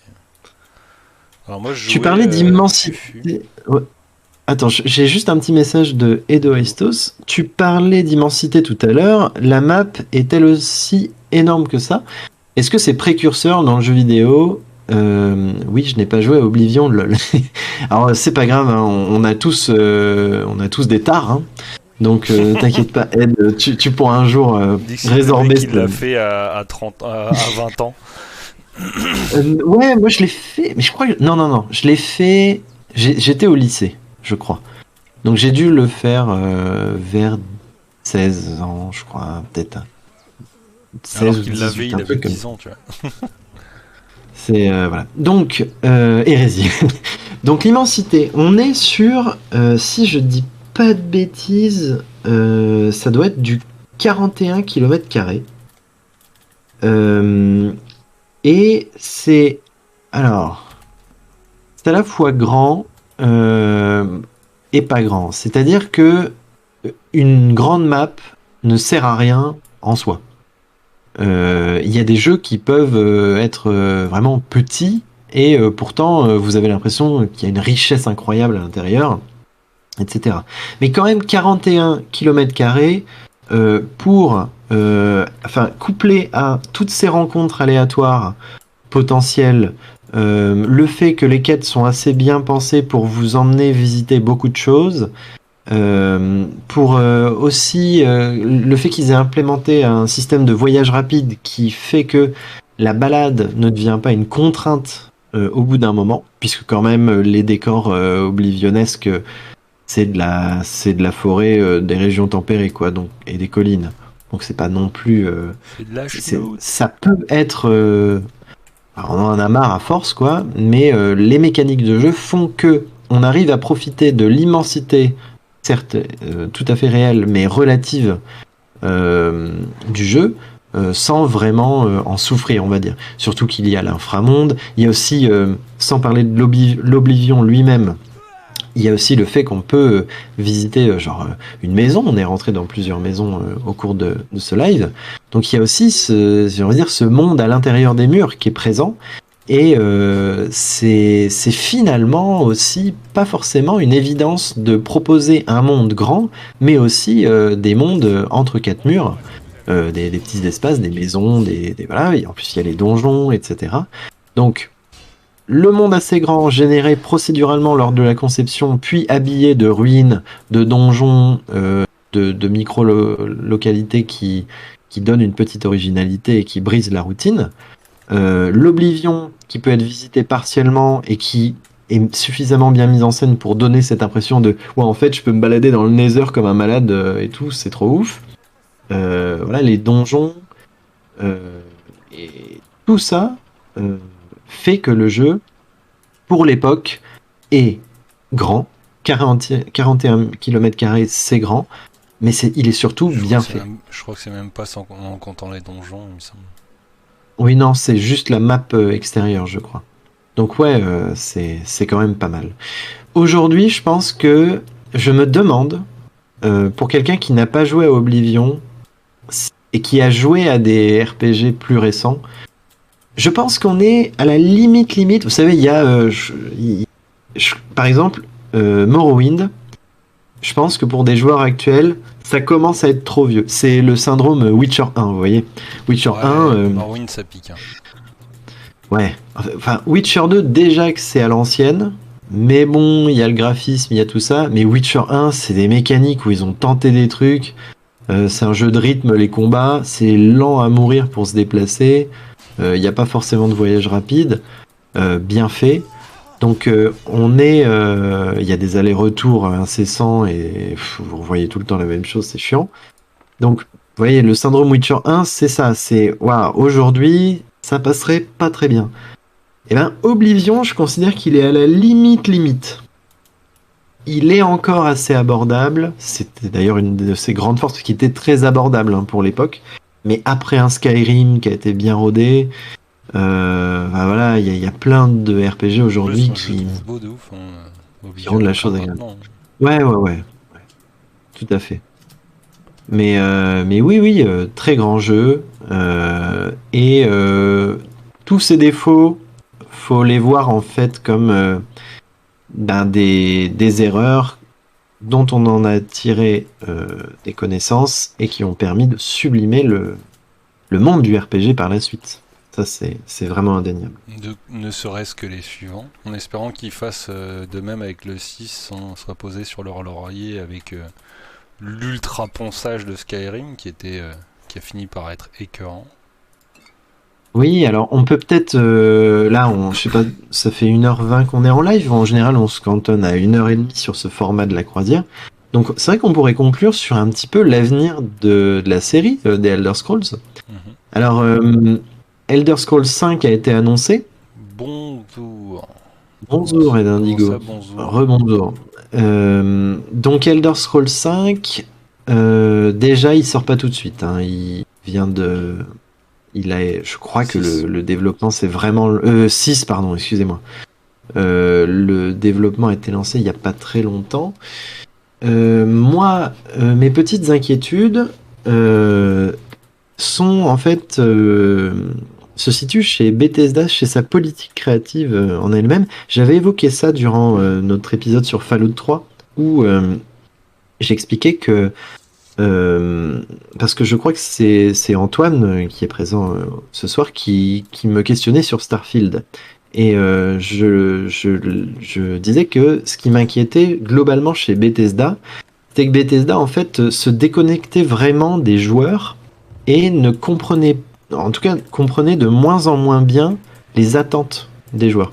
Alors, dans une création artistique, c'est pas le public qui décide, c'est pas je veux dire, l'artiste il est libre de s'exprimer. Mais dans le jeu vidéo, il y a quand même des mécaniques où c'est une évidence et ça ne nuirait pas du tout à la création en elle-même. Il y a des mécaniques ou des sujets que des joueurs rêvent d'explorer. Pas parce que ça a déjà été fait, mais justement parce que ça n'a pas été fait. Et je donnais l'exemple de Fallout London, ce mode fait par des fans qui finalement crée un DLC de Fallout 4 sur un sujet que tout le monde attend depuis des années et des années, qui est Fallout. Qu'est-ce qui se passe dans l'univers de Fallout en dehors des États-Unis? Et finalement, on a Bethesda qui se dit ah ouais putain, dans leur coin, les fans qui respectent infiniment l'univers, ils ont vraiment fait un truc de fou. Ok, respect. Nous, c'est vrai on comprend plus trop ce qu'attend le joueur, on déçoit à chaque fois qu'on fait des trucs, etc. On fait souvent les mêmes choses, on va dans la mauvaise direction et on rend plus honneur à notre œuvre. Bon bah, on va recruter les deux des leads de ce mode Fallout London pour les faire travailler chez nous et peut-être qu'ils vont apporter des choses avec leur regard de joueur dans nos prochaines créations. Ça, c'est un fait, ils ont été recrutés du coup. Après, ce qu'ils feront de ces gens-là, je n'en sais rien. Mais je ne sais pas si ces gens vont avoir un impact sur les créations futures des jeux Bethesda. Mais moi, honnêtement, alors, vous savez, Skyrim avait été beaucoup critiqué par le fait, triquité, avait été beaucoup critiqué sur le fait que, par exemple, le RPG, c'est quand même des choix, quoi. C'est genre, ouais, je décide d'être un gros barbare en armure lourde, je peux pas être un spécialiste de l'agilité ou un mage de feu en même temps. Enfin, et le problème, c'est que Skyrim permettait ça. Donc on avait plus ce côté, je dois faire des choix dans un jeu de rôle. Je peux être tout en même temps. Donc, ça entrait en contradiction avec un aspect assez old school du RPG, mais qui a une vraie... c'est un plaisir aussi de se spécialiser, de faire des choix et de ne pas être un dieu parmi les hommes tout le temps. Et Bethesda, lui, il va dans cette mouvance-là. Il l'a montré aussi dans d'autres licences que la fantasy, avec par exemple Fallout 4, où on peut vraiment être spécialisé en tout et être un dieu sur pattes qui se balade dans les terres désolées. Et moi, globalement, c'est ce côté ultra abordable, cette absence de punitif, toutes ces mécaniques-là qui m'inquiètent un petit peu. Au-delà de ça, moi, il y a un reproche que je peux faire globalement au RPG en général. Moi, je ne suis pas un fan de ce que j'appelle le forgeage. Vous savez, c'est ces systèmes qui font que maintenant, pour nous faire rester dans un jeu, on va farmer des compétences de fabrication et on va créer des équipements nous-mêmes. Et finalement, les équipements concrets, maxés après nos centaines d'heures de farm, de forgeage, etc., ben, ça va nous faire des équipements de malades qui sont plus forts que certaines armes légendaires qu'on peut trouver dans le monde en explorant. Skyrim l'a montré, hein. Dans Skyrim, c'est pas des reliques que vous portez, c'est beaucoup de machins. Vous avez maxé un artisanal alors que vous êtes censé être un héros tueur de dragons. C'est un peu drôle, mais moi je suis pas très fan de ce système. Et globalement, il n'y a pas que Elder Scrolls, mais dans les RPG, on tend vers ça. C'est une mécanique pour faire pas perdre du temps aux joueurs, mais c'est pour qu'ils restent le plus longtemps sur le jeu. Et moi, ça me manque.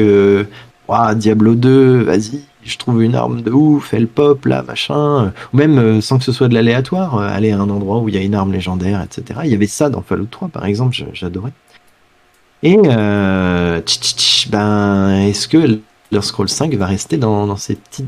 Elder Scrolls 6, pardon, va rester dans ces petites erreurs de l'orientation que prend Bethesda, je ne sais pas. Je sais pas ce que t'en penses, toi, Jin, du 6. Est-ce que c'est un jeu que tu attends comme le Messi? Est-ce que tu l'aurais attendu comme le Messi il y a quelques années et Elder Scrolls t'a essoufflé finalement? Je sais pas du tout où tu en es. Je te dirais que tu vois que genre peut-être alors je tiens juste à préciser un truc comme quoi rien que pour l'époque, c'était quelle année Oblivion? 2004? 2006. Bah 2006, il faut que je range mon arme pour marcher normalement, tu vois. Rien que ça. Merde, j'avais vu un autre truc, mais je sais plus quoi. Qu'est-ce que tu penses concrètement de la licence? Est-ce que toi tu y as... Je voulais juste dire que par exemple j'avais fait une pause et tu peux te faire attaquer pendant ta pause, tu vois, pendant que tu attends. Ouais. Et du coup ça met fin à ton machin. Enfin bref. Moi, un an, peut-être ou deux après Skyrim, ils auraient annoncé le 6, je pense que je l'aurais attendu de ouf. Maintenant, en fait, j'étais écœuré de Bethesda avec le fait qu'ils aient poncé dans tous les sens Skyrim, qui était un très bon jeu, hein, mais en fait, rien que c'est de l'abrutissement en fait. Et clairement, intrinsèquement, tu perds de la sublimation que tu peux faire en tant que joueur de cette licence, tu vois ce que je veux dire? Ouais, bah, quand Ils tu ont restes tenté- trop. Ils ont Ouais. tenté un truc avec Tezo, The Elder Scrolls Online. Euh, je l'ai essayé, ouais, c'est sympa, mais vite fait. Par contre, ils sont acharnés dessus, en fait. Ils ont absolument voulu faire en sorte que ça fonctionne. Et en fait c'était leur erreur principale. Tu vois, genre, ils se seraient concentrés sur le 6 à ce moment-là, en apprenant de leurs erreurs de Tezo. Peut-être faire une légère coop dans le 6 au lieu de s'acharner à faire un online alors que les gars vous savez pas faire. Euh, Ouais, je pense que je l'aurais plus attendu, clairement. C'est vrai que chez Bethesda, il y a une logique je sais pas si c'est unique, mais assez particulière il faut qu'on fasse que les gens, en fait, on se débrouille pour qu'ils restent tout le temps sur nos jeux jusqu'à ce qu'on leur ponde un nouvel opus. Mais en fait, moi je C'est trouve que contre-productif à si par exemple t'as Skyrim qui sort et on le ressort pas sur chaque génération, sur chaque console, etc., les gens vont pas oublier Elder Scrolls. Ils vont clairement pas pas, au oublier contraire. d'en avoir. Enfin, ils vont justement, peut-être même le déifier, tu vois, le dernier jeu Elder Scrolls auquel ils ont joué, et se dire, putain, un jour sortira l'opus, machin. Mais quand, pendant, je sais pas, 2011, le 11-11-2011, Skyrim, plus de 11 ans maintenant qu'il est sorti, c'est vrai que c'est un excellent jeu, mais est-ce qu'on va pas être dégoûté de Elder Scrolls à force qu'on nous le ressorte tout le temps? Si j'avais mon souvenir de 2011 de Skyrim, je pense que je le sublimerais encore plus. Ah ouais, non, mais Peut-être Skyrim, à tort, mais je l'ai adoré. Même le côté farming et tout. Je veux dire, j'ai fait toutes les quêtes possibles dans Skyrim. Donc, j'allais dire toutes les quêtes, mais en fait, non, toutes les quêtes, c'est pas possible parce qu'il y en a qui se contredisent. Enfin, tu sais, qui sont opposées. Mais je ne peux plus obtenir de quêtes dans Skyrim. Je veux dire, je suis à 300 heures de jeu. Non, je sais plus combien j'étais, mais beaucoup.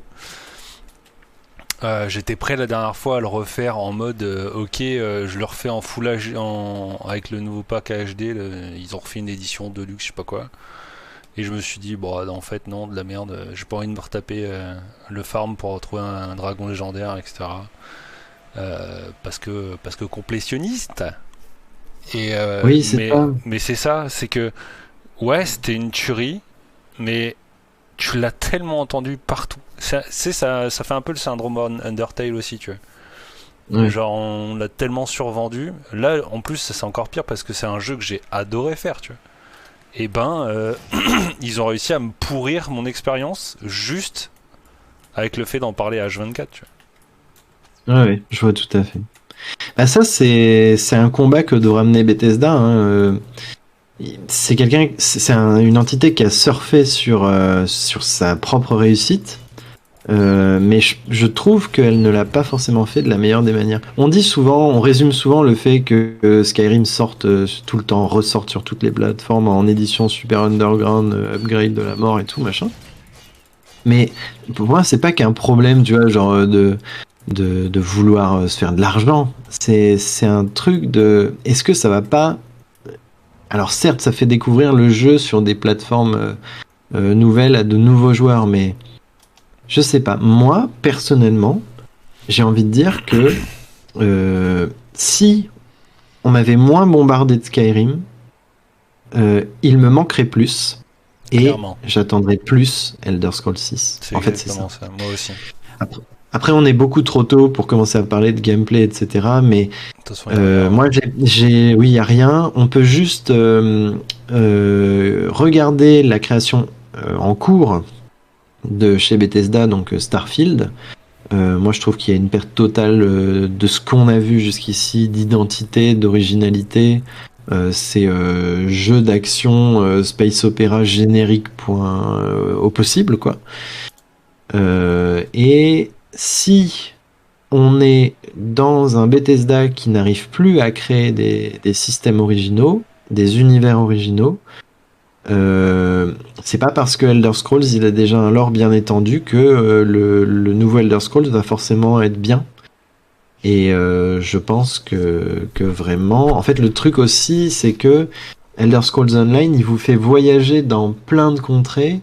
Ouais, Et ça du perd coup, le côté vous avez... région Bah, de bah, Tomb il y a Raider. plus, mais du coup, on les connaît déjà. Toutes Ouais, celles qu'on, tu sais, quand on disait, ouais, dans le prochain Elder Scrolls solo, ouais, c'est on va ça. enfin découvrir le pays de telle faction et tout, machin. Déjà, Bah, avant Skyrim, les gens étaient ultra hypés d'aller voir le pays des Nordiques, tu vois, et d'aller ouais, voir Bordé au ciel, et c'était un truc de fou, tu vois. Genre, je me souviens, moi, à Skyrim, je l'ai attendu comme un taré, hein. Genre, je l'ai préco ouais, et tout, hein. Début des précommandes d'ailleurs. Tu sais, ça a annoncé un peu ouais, le Skyrim. ouais, ouais. Avec Euh, la statuette de dragon, là, sur Ouais, le... bah là j'avais pas eu le collector, mais en plus il sortait le jour de mon anniversaire, je crois, un truc dans le genre. Du coup, oublie ça, là, c'était un bordel. Genre je l'attendais à mort, juste parce que j'avais joué un peu Oblivion et je voyais mon frère poncer Oblivion, c'était assez ouf. Et Mais maintenant, mais c'est ouais, vrai qu'avec... maintenant, genre en sortie de Skyrim, et franchement c'était la claque, tu vois. Je me suis dit, ah putain, vivement le 6 quand même, hein. mm, Pas maintenant, là, mais d'ici un an, je serais bien content de me mettre sur un 6. Et ben non, en fait, on a eu un Teso un an et demi après déjà 3 éditions différentes. Pff, ouais. ouais, en fait, Est-ce que, est-ce que, est-ce ça que, dure. est-ce que le... Bref, ou le... Ce serait pas le mot de la fin. Exactement, c'est exactement ce que j'allais dire. J'allais dire, écoute, je pense on commence à tourner un peu en rond. Ce serait bien de mettre une Je, fin à je l'émission. pense que à notre échelle de petits branquignoles, j'espère qu'on a pu faire honneur à The Elder Scrolls 4 Oblivion. Je voudrais remercier infiniment le chat dans son ensemble. Vous avez été très nombreux à participer. Ouais, Vous êtes merci beaucoup. vraiment des frères et des sœurs. C'est le sang. Surtout qu'on avait peur que finalement ce soit un jeu qui ne parle pas forcément à beaucoup de gens. En ce moment, alors ces petits promos, mais pas vraiment, mais si on a réussi à vous donner envie d'explorer à moindre coût Tamriel. The Elder Scrolls 4 Oblivion, Cyrodiil même, Sur Odin, ouais. eh bien, n'hésitez pas parce que on a eu la présence d'esprit de vous présenter ce jeu-là aujourd'hui, tout simplement parce que je crois qu'on est encore dans la QuakeCon, donc c'est les promos sur différentes plateformes des jeux Bethesda, et vous pouvez vous procurer notamment Oblivion en ce moment à pas cher.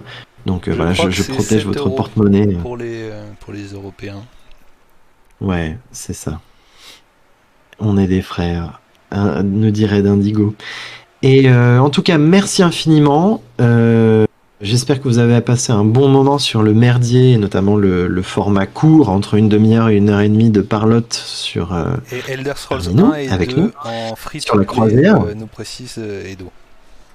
Ok. Ah oui, alors le 1 et le 2, donc là, alors on fera sûrement un live pour vous montrer justement la limite du syndrome The Witcher 1, c'est-à-dire les jeux vieux, les très vieux jeux.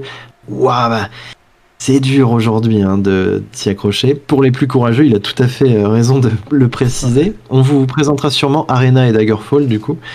Mais voilà, c'est assez particulier.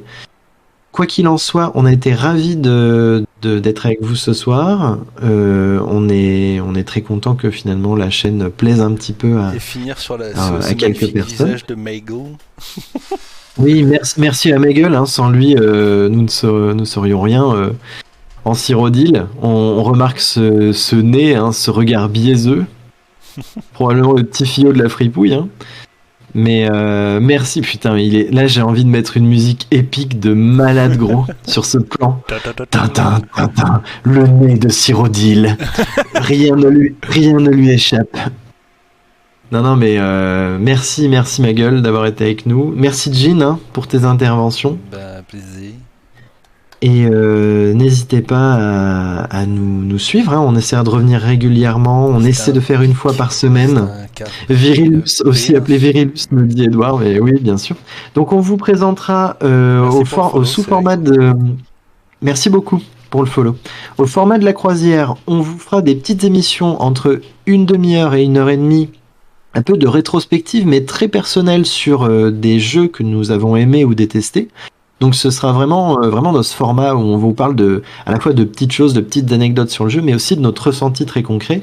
Et on essaiera de vous parler en jouant à des jeux, de nos spécialités respectives, cinéma pour Edouard, série pour Jean et moi littérature. Et je me rends compte que j'ai oublié de vous parler de livres, je vous en avais parlé tout à l'heure. Je finis ça en littéralement 1 minute. Elder Scrolls, c'est de l'heroic fantasy standard, mais avec une petite particularité très très impalpable. Il faut y jouer pour le comprendre. J'espère qu'on a réussi à vous véhiculer un peu tout ça. Mais c'est dur de vous présenter des livres comme ça, qui finalement ressemblent à Elder Scrolls, parce que finalement on est dans la pure heroic fantasy. Donc vous tapez heroic fantasy sur internet, vous faites votre choix, vous allez à la Fnac ou dans une librairie indépendante, ce que vous voulez. Cependant, petite particularité, il existe 2 romans issus de l'univers de The Elder Scrolls et qui, en fait, plus ou moins, sont parus suite au succès monstrueux de The Elder Scrolls 4 Oblivion. Ces 2 livres, ils ont été écrits par un monsieur qui s'appelle Gregory Keyes, comme le commandant Keyes dans l'univers de Halo, K-E-Y-E-S. Donc ce monsieur Gregory Keyes, il a écrit 2 opus qui s'appellent donc le premier, c'est La Cité Infernale, que j'avais acheté et malheureusement je ne l'ai jamais lu, je vais être honnête avec vous, parce que j'ai lu d'autres choses et vous savez, on a ce réflexe dès qu'on achète des jeux tirés d'un univers de fiction préexistant, notamment de jeux vidéo, on se dit oh trop bien, et finalement on lit un autre truc qui est un pur roman, etc., pas tiré d'un univers, parce qu'on se dit c'est peut-être mieux, etc., mais c'est pas forcément le cas. Je pense par exemple à la trilogie Cryptum de Greg Beer pour l'univers de Halo qui est excellente, etc. Mais voilà, donc il existe La Cité Infernale, le premier tome d'un cycle de 2 romans de Gregory Keyes basé sur Elder Scrolls, l'univers, et plus spécifiquement ça se passe après les événements d'Oblivion, 45 ans plus spécifiquement. Donc voilà, j'ai des histoires de cités volantes, etc., qui voyagent à travers Tamriel, la mort accompagne, etc., c'est terrible, etc. Heroic Fantasy standard, mais si vous avez aimé cet univers, n'hésitez pas. Et le deuxième opus, c'est Le Seigneur des âmes, donc le second tome de ce cycle de romans. Et ça se passe juste après les événements du premier tome, donc vous n'avez pas vraiment besoin de jouer à tous les jeux pour tout comprendre, c'est des œuvres qui suffisent à elles-mêmes. Et donc voilà, je vous invite à découvrir ça, et puis n'hésitez pas dans quelques semaines à me dire « Hey Arthur, j'ai lu le livre dont tu m'avais parlé, etc.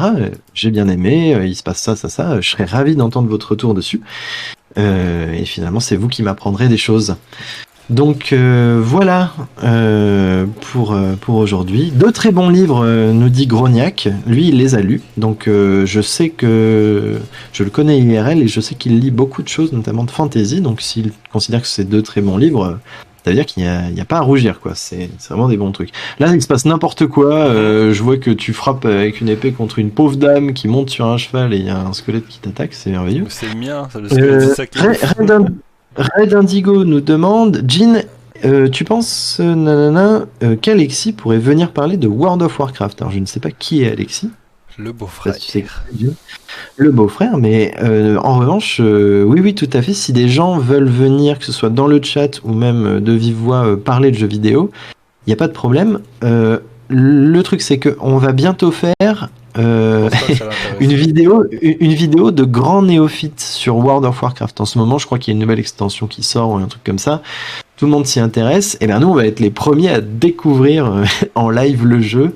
Et on n'est pas des grands joueurs de MMO, donc on vous présentera ça sous peu. Donc ça pourrait être l'occasion de... Je comptais peut-être inviter un copain ou deux qui vraiment s'y connaissent dans cet univers et dans ce MMO précisément, pour venir un peu me parler de ce monde-là, parce que je vais vraiment être...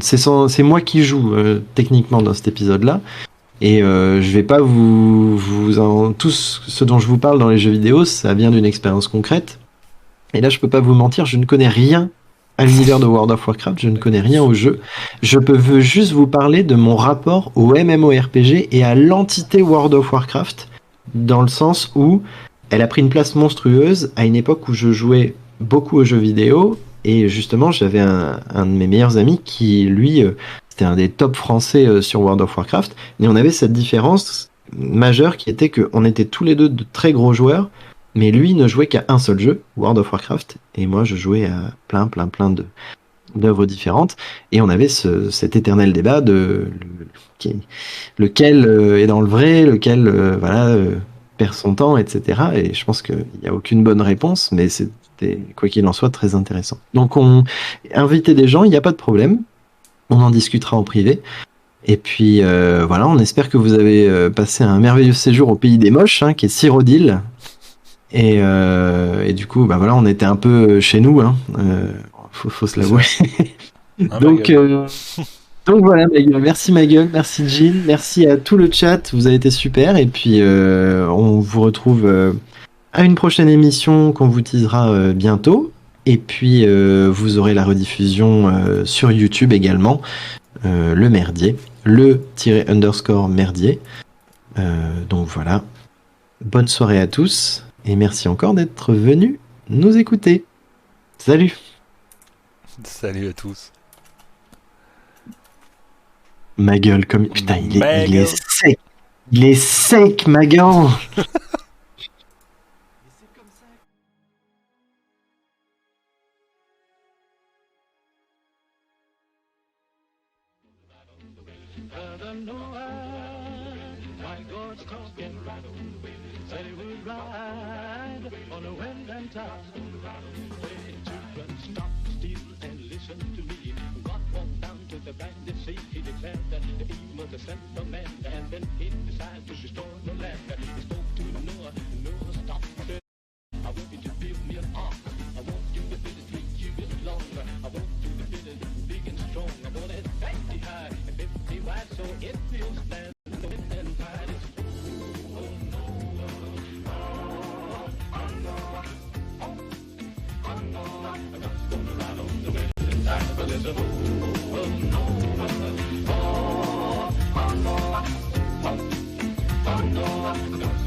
Well, after the foundation was laid, then Noah began to hew and build.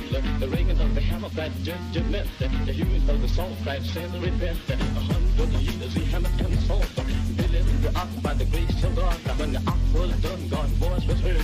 He said, now Noah, let me tell you what to do. Calling the animals 2 by 2, so he pulled them in the ark. 2 by 2, he called the birds, the ox with the kangaroo, and they call in Jeff, the ham and Sam. Then Mike began to flood the land. He raised his hands to him on high, shook the stars and moved from the sky, shook the mountains, he troubled the sea. He went to his chariot, he stepped on land, stood on the shore, and he cried that time there wouldn't be no more birds. Oh no, oh no, oh no.